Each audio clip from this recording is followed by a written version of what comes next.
Unscripted. Let's take a minute and talk about advantages, shall we? I think advantages are something that are keenly important to showcasing the differences between, say, a PlayStation 5 and an Xbox Series X. Now, what's interesting here is the Xbox Series X was supposed to have a huge, massive advantage in terms of power and in terms of what games would look like when compared to the PlayStation 5. People said that the PlayStation 5 would be, a substantial downgrade to every single game that came out. Now, to date, that hasn't happened. Now, the interesting part about this is we heard this from Microsoft themselves. And then we also heard it from a bunch of pundits who happen to maybe be YouTubers or influencers who kept cramming this power down our throats nonstop for over a year. Now, who's to blame for the inconsistencies here? Is it Microsoft? Is it the pundits, the influencers, or is it a mix of both? I personally think it's a mix of both, and it's a little bit unfortunate because as someone who gets a lot of hate for, being wrong from time to time, or just for in general maybe putting my foot in the mouth from time to time, you get this new breed of people who just have this like cult-like following, and nobody speaks up about it, nobody says a word about it, nobody says anything about these influencers and their inability to own up to what essentially was them being wrong for years on end. And now they keep the charade going, with this whole situation, like, oh, well, the tools are coming. It's always something. You see, that's the thing with Xbox. It's always something. And trust me, as somebody who was there with the Xbox One, like from the beginning, you're always waiting for that next big thing. Like, at least I had the games, though. So when people ask me, well, were you capping or were you lying for Xbox back then? No, I had the games, man. I was happy.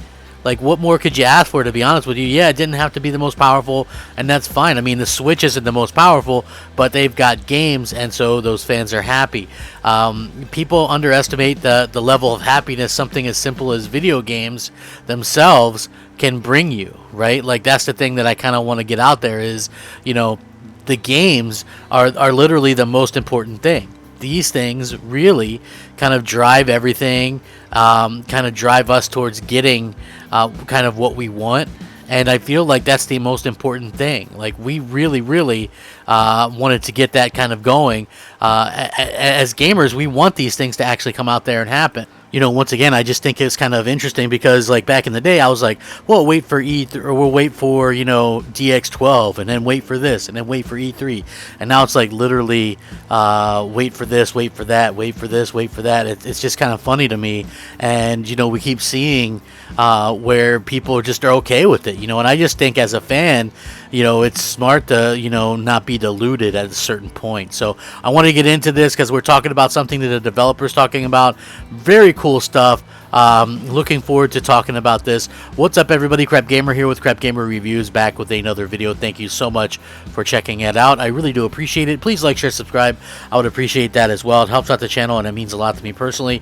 If you guys are looking for a way to help out a little small crappy channel like mine, the best way to do it, a simple like. It means a lot to me personally, and what can I say? It just really does mean the world to me, and I would appreciate it. So thank you guys very much for always rocking out with me and just being cool and stuff like that.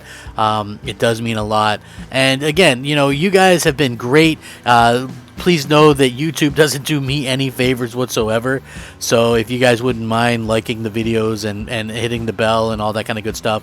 Shout out to all the old subscribers, new subscribers, and everybody in between. I think you guys are all fantastic as well. So with that being said, let's jump into this, shall we? It looks like, in terms of advantages, the PlayStation 5 is getting some from different places thanks to technology that Sony had the forethought of kind of implemented into their console in the first place, which I think is really, really cool. And this is something that a lot of Xbox fans probably are ticked off about. You know what I mean? I don't think that, that it really kind of has hit people the way that this is gonna. The way that this is going to end up being for everybody. It hasn't really hit people, but I do think that this is something that could probably happen and we're starting to see the effects of it. So, again, this is something that I'm very interested in talking about, and I'm sure a lot of other people are going to be talking about it as well. So undoubtedly, one of the biggest games coming is Resident Evil Village, or Resident Evil 8, however you want to look at it. And now Capcom is detailing the Resident Evil PS5 advantages. Again, this is something that a lot of people are probably going to be upset about, because listen, these are the advantages that Sony has set thanks to their amazing technology in the forethought of the PlayStation 5. Speaking during an interview with the official PlayStation Magazine UK, Capcom's Pete Fabiano touched base on how the PlayStation 5 version of Resident Evil Village will offer a number of advantages over the PlayStation 4 and Xbox versions of the survival horror title. Unsurprisingly, the PlayStation 5 solid-state drive will come into play here, virtually eliminating load times, allowing players to keep feeling of immersion.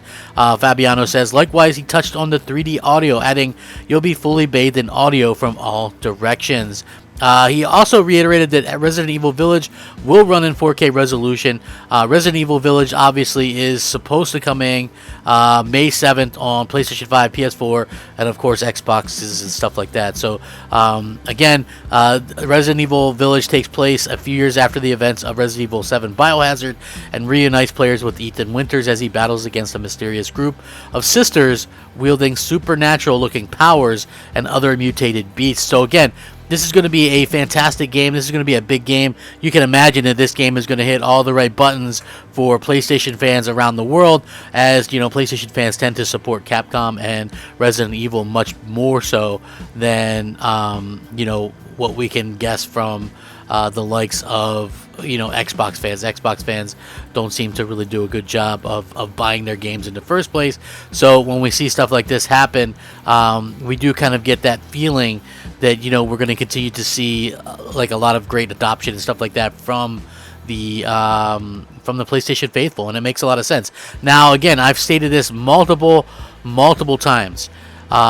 Even if we have a situation where something could be slightly better on Xbox in terms of maybe slightly better resolution, or maybe it has slightly better performance or something, but the game also supports DualSense and 3D audio and the solid state drive on PlayStation 5, then that version is going to be the better version, because it totally nullifies everything else that Microsoft is trying to do. And that was a brilliant move by Microsoft. They really kind of went out of their way to lock down the absolute best when it comes to the situation of their console. And again, that's super smart. So we're starting to get all this kind of good stuff coming in for the PlayStation 5. It's really nice to see that Sony kind of paid attention, and all this stuff is kind of working out well for PlayStation owners. And I think that's the biggest thing kind of going forward, is as gamers, we really kind of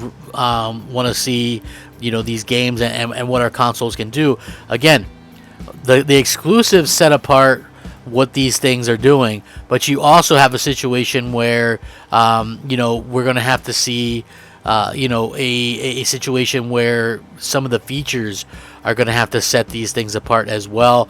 And that's something that I think that everybody can kind of get next to, the features and the games, because if these things were just basically the same, then what's to get somebody to get one over the other? Or eventually people might want to get both, and I think that's something that a lot of people might be interested in as well. Like, I end up with both consoles, but at the same time, at the end of the day, I'm only realistically mostly just using PlayStation 5 right now, and the reason is because they tend to have the games, and believe it or not, the performances are breaking in favor of PlayStation. So again, this is something that kind of, I guess, was a little bit unexpected, but at the same time, I'm not going to look it in the mouth and go, oh, well, that sucks. I hate the fact that the console is getting all these breaks and stuff like that. So again, props to Sony for getting out there and kind of doing this and getting a console that's able to accomplish all this amazing stuff, and the games coming out and stuff like that. It looks like it's going to be, it looks like it's going to be a slightly down year in terms of games and game releases,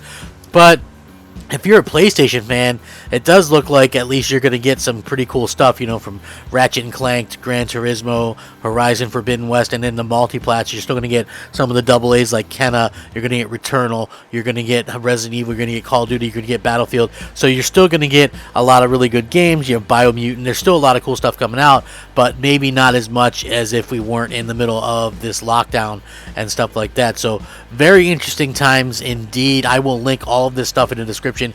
You guys can check it out. What do you guys think about this tech? What do you guys think about it being utilized?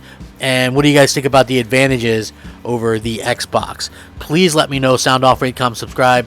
Thank you for taking time out of your busy day to watch. Have a fantastic day, evening, whatever.